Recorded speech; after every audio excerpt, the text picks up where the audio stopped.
Hello. ஹம். சத்தம் கேட்டதும் புரிஞ்சிருக்கும்னு தெரியும் எனக்கு. நீ இவ்வளோ பிஸி இருந்தாலும் என் கால் ஏற்றுவேங்கிற நம்பிக்கை எனக்கு இருந்துச்சு. நான் ஒரே காரணத்துக்காகவே கால் பண்ணலை. இன்றைக்கி ஏதோ சின்னதாக உணர்ச்சி வசப்படுத்துது. உன்னோட சத்தம் கேட்கணும் போல இருந்துச்சு. சாப்பாடு சாப்பிட்டேன் நானும். ஆனால் நீ இல்லாமல் அது ஒரு சுவை இல்லாத உணவாக மாதிரி தான் இருந்துச்சு. நீ சாப்பிட்டியா? டைம் காக்கணும். அம்மா மாதிரி கேட்குறேன்னு நினைக்காத. நானும் உன்னை நன்றாகவும் மகிழ்ச்சியாகவும் இருக்கணும் என்று தான் கேட்குறேன். நீ ரொம்ப பிஸி ஆயிட்டியா இப்போ? சரி சரி, வேலை முக்கியம்னு தெரியும். ஆனால் நானும் கொஞ்சம் முக்கியம் இல்லையா உனக்காக? ஒரு நாள் பாதி மணி நேரமாவது பேச முடியாதா? சில சமயம் தோணுது, நான் தான் அதிகம் நினைக்கிறேனோ, அதிகம் விரும்புகிறேனோன்னு. ஆனால் உடனே என் மனசு சொல்கிறது அப்படித்தான் காதல் இருக்கும். சரி கேளுங்க, ஒரு ஐடியா இருக்குது.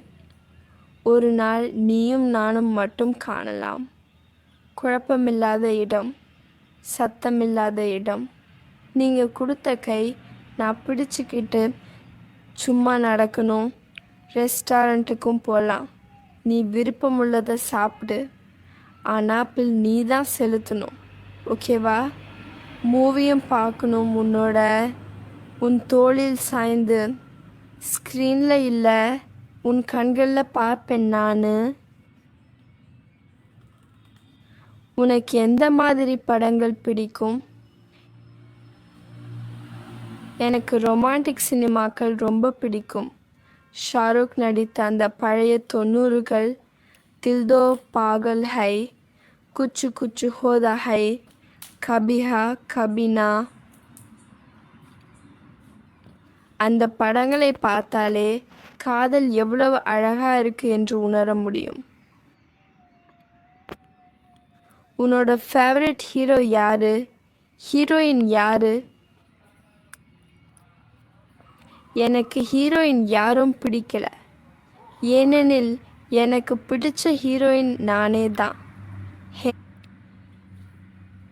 ஏன்னா சரி சிங்கம், இப்போ கொஞ்சம் வேலை இருக்கு, போகணும். ஆனால் உண்மையாக சொல்கிறேனே, இந்த கால் முடிக்க மனசே இல்லை. நீயாவது என்ன நினச்சி பார்க்குறியா? கொஞ்சமாவது இல்லை அதிகமாக? நான் தினமும் உன்னை தான் நினைக்கிறேன். சரி பை, விரைவில் பார்க்கணும். இல்லைன்னா இந்த மனசு உன்னை நினைக்க ஏதாவது பஹானா தேடி செய்வது உறுதி.